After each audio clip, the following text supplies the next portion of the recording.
Hello guys, welcome back to my channel. मैं निशा। आज मैं आप लोगों के लेकर आई हूँ ईवीएस के इंपॉर्टेंट क्वेश्चन सीटेट के लिए। तो उससे पहले जो मैंने वीडियो कराई थी ईवीएस की, उसमें कुछ क्वेश्चंस रह गए थे, प्रॉब्लम हो गई थी, तो उसके आगे के क्वेश्चंस करा रही हूँ। ठीक है। जो 13 क्वेश्चन था हमारा, क्या था, 13 क्वेश्चन था कि नीचे दिए गए वेन आरेख का अध्ययन कीजिए। कि जो हमारे इस तरीके से दिए होते हैं, ये वेन आरेख होते हैं, इस तरीके से, फिर इस तरीके से। तो इसमें जो है वेन आरेख कह रहे हैं कि नीचे दिए गए वेन आरेख में से किसी का अध्ययन, नीचे दिए गए वेन आरेख का अध्ययन कीजिए। तो अध्ययन क्या है कि जमीन पर रहने वाला जीव जंतु, जो हमारा क्या है, जमीन पर भी रहता है। ठीक है, जमीन पर रहता है। और दूसरा, पानी में रहने वाला जीव जंतु, जमीन पर भी रहता है और पानी में भी रहता है। और तीसरा क्या है, अंडे देने वाला जंतु, अंडे भी देता है। तो क्या है, 3। तो जो एक्स है यहाँ पे बीच में, कह रहे हैं कि वो ऐसा कौन सा जंतु है जो जमीन पर भी रहता है, पानी में भी रहता है और अंडे भी देता है। तो वो हमारा जंतु है, कौन सा है, मगरमच्छ है। नेक्स्ट हमारा क्वेश्चन है, क्वेश्चन नंबर 14 है के जो डैश के लिए मछली घर एक्वेरियम में हवा वाला पंप रखा जाता है। तो मछली घर है, उसमें हवा वाला पंप रखा जाता है। तो किस लिए रखा जाता है? अधिक ऑक्सीजन को पानी में घुलने देने के लिए मछली घर में हवा वाला पंप रखा जाता है।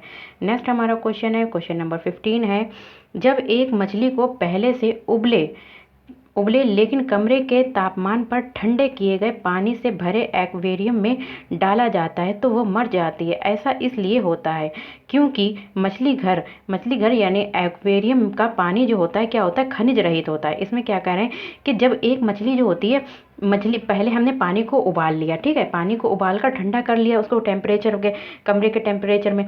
तो उसके बाद उसमें उबले हुए पानी में क्या कर देते हैं, मछली को रख देते हैं, एक्वेरियम में डाल देते हैं। तो वो मछली क्या होती है, वो मर जाती है। क्योंकि मर जाती है, पानी में जो होते हैं वो खनिज होते हैं। तो अधिक ऑक्सीजन पानी में जो होते हैं हमारे, क्या होते हैं, खनिज होते हैं। तो जब वो होता है, जब हम उसको उबाल लेते हैं तो वो पानी में से खनिज जो होते हैं वो चले जाते हैं। तो इसलिए जो होती है, उबले हुए पानी में खनिज जो पदार्थ जो होते हैं वो नष्ट हो जाते हैं।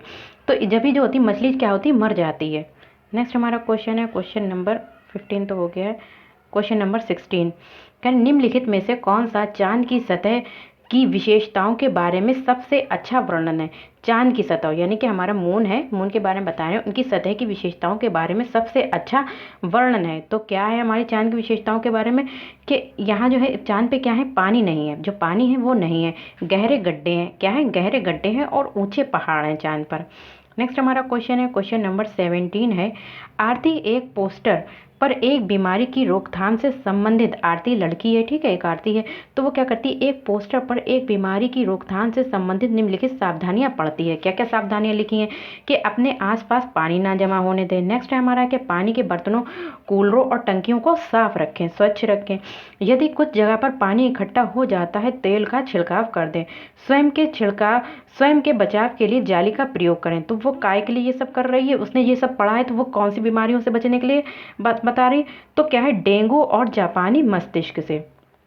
नेक्स्ट हमारा क्वेश्चन है, क्वेश्चन नंबर 18 है, निम्नलिखित में से कौन सा शब्द समूह आपस में निकटतम रूप से संबंधित है? कह रहे हैं कि शब्द समूह, शब्दों का समूह है, क्या है, आपस में निकटतम रूप से क्या है, संबंधित है। तो संबंधित हमारा कौन सा है, हमारा तो आपस में कौन सा संबंधित है कि ये क्या है, तो हीमोग्लोबिन की कमी से हमारा जो रोग होता है वो कौन सा होता है, एनीमिया रोग हो जाता है। हीमोग्लोबिन की कमी से कौन सा रोग होता है, एनीमिया रोग हो जाता है। और आंवला में सबसे अधिक क्या पाया जाता है, हमारा लौह पाया जाता है।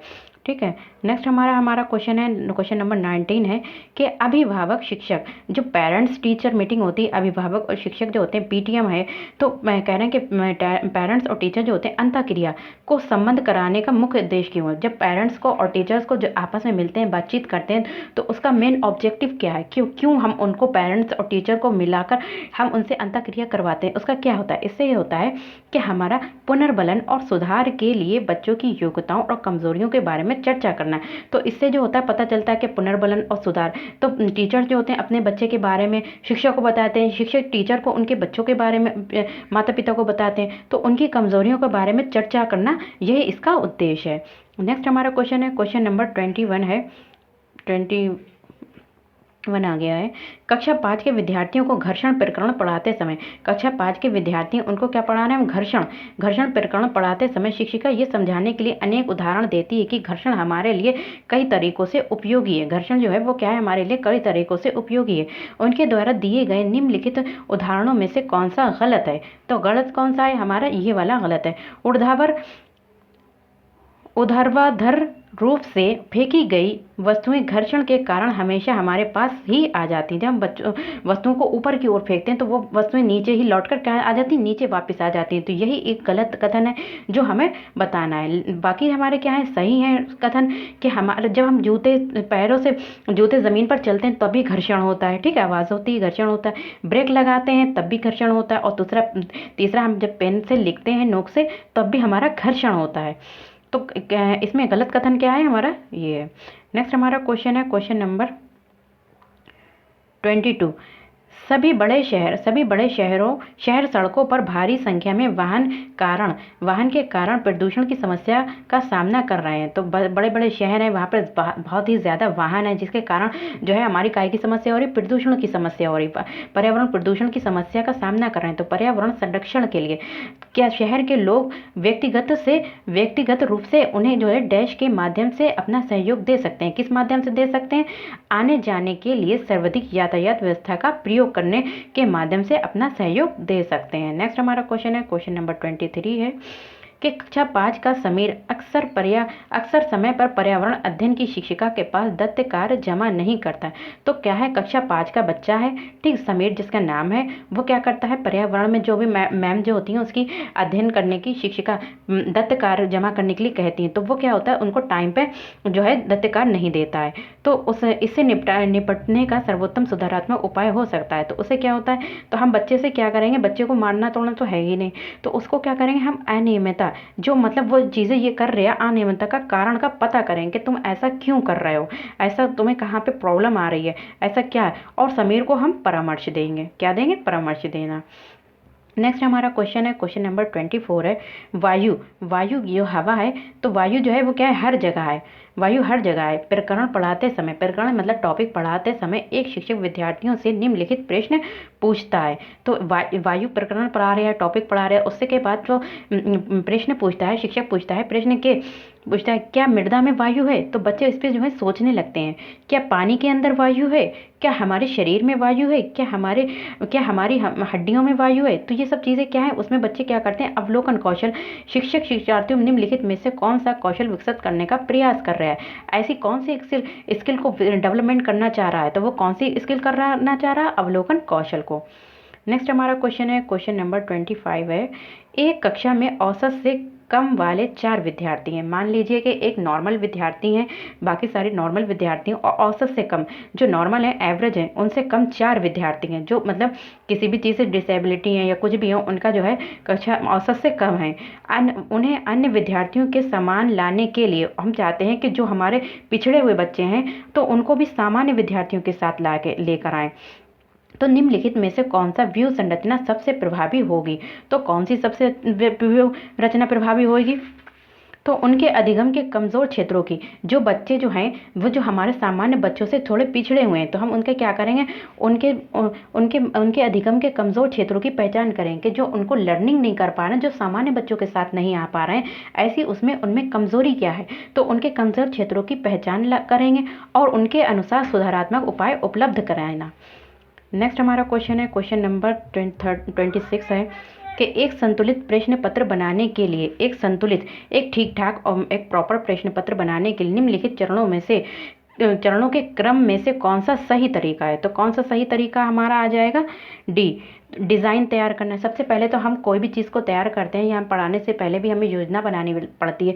इसी तरीके से एग्ज़ाम पेपर को बनाएंगे तो उससे पहले हमें एक डिज़ाइन तैयार करना है कि हमें जो पेपर में क्या क्या पूछना है बच्चों से। फिर ब्लूप्रिंट तैयार कर लेंगे, अपने आप से एक ब्लूप्रिंट तैयार कर लेंगे। अभी ये पूरा पेपर तो नहीं होगा, एक ब्लूप्रिंट तैयार करके रख लेंगे।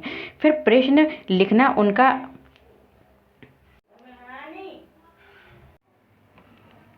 तो हम बच्चों का क्या करेंगे? डिज़ाइन तैयार करना। सबसे पहले क्वेश्चन पेपर का डिज़ाइन तैयार करेंगे, फिर ब्लूप्रिंट तैयार करना, फिर क्या करेंगे? प्रश्न लिखना और उनका संपादन करना। उसके बाद क्या करेंगे? अंक योजना लिखना। नेक्स्ट हमारा क्वेश्चन है क्वेश्चन नंबर 27।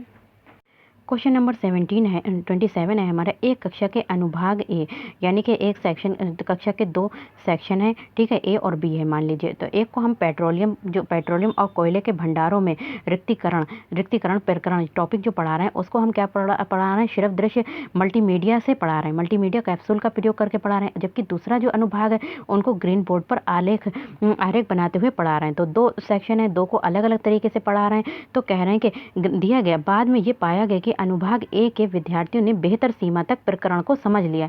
जो जिनको हमने मल्टीमीडिया से पढ़ाया था वो तो अच्छी तरीके से समझ गए, पर जिनको जो था वेन आरेख द्वारा पढ़ाया गया था ग्रीन बोर्ड पे, तो वो इतने अच्छे से नहीं समझ पाए हैं। तो इनका क्या है, तो इसके बता रहे हैं कि इसका कारण क्या हो सकता है। तो इसका कारण हमारा हो सकता है कि सिर्फ दृश्य, यानी कि ऑडियो विजुअल एड्स, सिर्फ दृश्य सामग्री का बेहतर संधारण के लिए सभी इंद्रियों को शामिल करती है।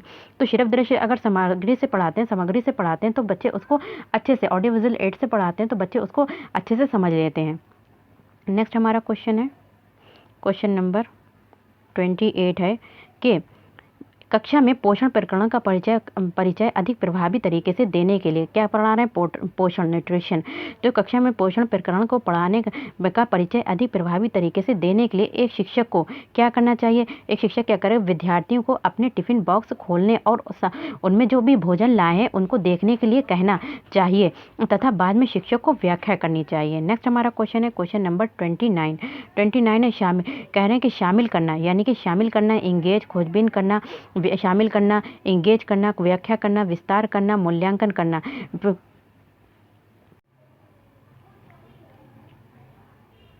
तो हमारा क्वेश्चन है शामिल करना, व्याख्या करना, खोजबीन करना। तो इसका आंसर ये होएगा कि हमारा जो है, कह रहे हैं कि इसमें जो है एक्सप्लेन करना और एक्सप्लोर करना नहीं बताया गया है। तो कह रहे हैं कि बीजों को रात भर पानी में रखें और उन्हें सूती कपड़े में रखें। 2 दिन बाद बीजों का अवलोकन करें और आए परिवर्तनों का रिकॉर्ड करें। पुस्तक पढ़ें और दिए गए पुस्तक कार्य प्रपत्र का काम करें। तो ये सब चीज़ें जो हैं, इन 5 जो दे रखे हैं हमारे, इनमें में से कह रहे हैं कि इन 3 चीज़ें कही गई हैं, जिसमें से 2 चीज़ें नहीं है। तो कौन सी नहीं है हमारी, एक्सप्लेन और एक्सप्लोरर नहीं है।